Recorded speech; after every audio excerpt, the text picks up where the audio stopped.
All right, it's time to talk about WordPress plugins. Now, plugins are basically tools and software that you can add to your WordPress site to do really cool things. So pretty much anything you want to do with your website can possibly be done with a theme, or sorry, with a plugin.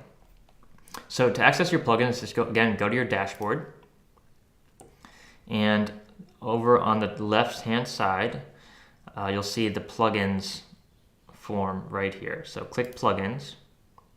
And once you're on this page, on the plugins page, you'll see all of your plugins here. Now I've got lots of plugins for this site, but basically here's some things that plugins can do. So Akismet is one plugin I recommend everyone have. And in the next video, I'll share with you my top 10 plugins I recommend everyone get on WordPress. But basically what Akismet does is it stops all spam comments on your site. So it puts them all into a spam folder and basically blocks tons and tons of spam comments on your site. So if you've ever blogged before, you know blog comment spam is just a huge problem. Akismet stops that problem and it's totally free. Lots of other plugins too. Here's a plugin for SEO to get more search engine traffic. Here's a plugin that will back up your website for you. There's plugins for social sharing. There's a Facebook plugin for Facebook comments and Facebook like buttons and all kinds of stuff you can add to your page. So that's a general overview of plugins. So to add a plugin, there's a couple ways you can do it. First of all, come up here on the plugins page and click add new, or over here in the menu you can click add new as well.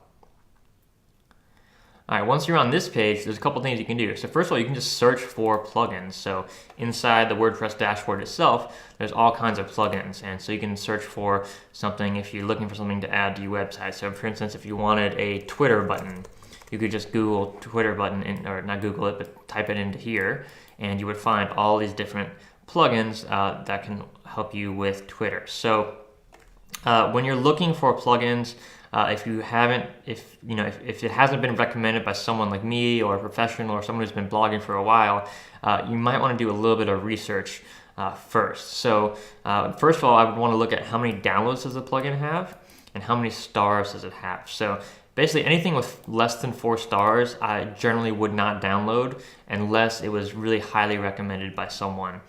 And generally I'm looking for something with lots of downloads. So like this one right here, 5 stars, 305,000 downloads. It looks like it's probably an official or something near an official Twitter plugin.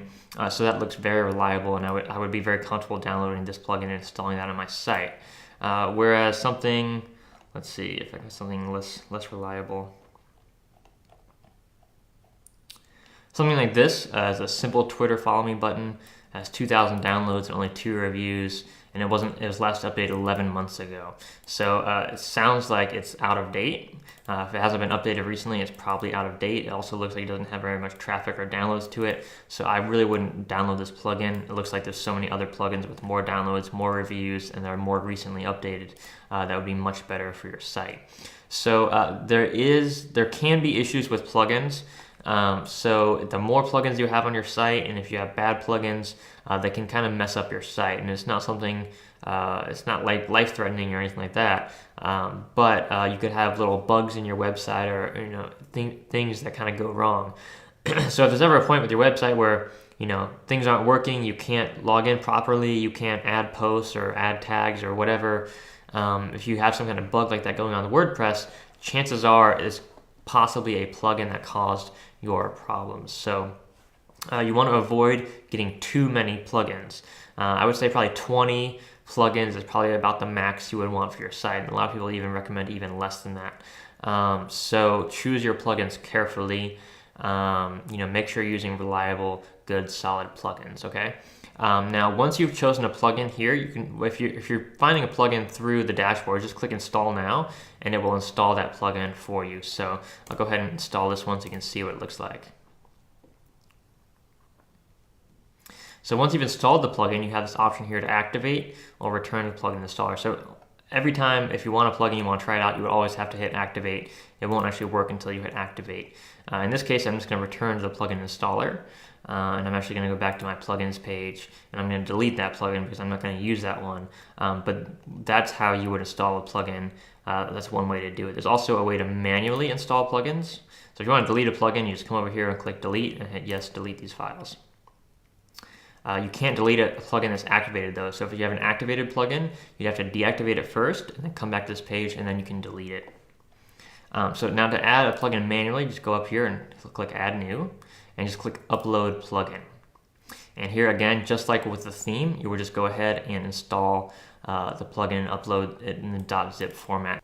Okay, so let's say you wanted a WordPress plugin and you couldn't find it in the dashboard, or it's a plugin that someone told you about, and let's just say it's called WordPress plugin, and we'll just type in WordPress plugin download.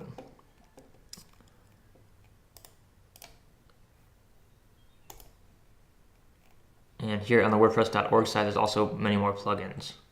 So let's take a plugin over here. So here's a plugin page, what it looks like on WordPress. So it'll be a WordPress.org site, and it'll say /plugins and then the name of the plugin.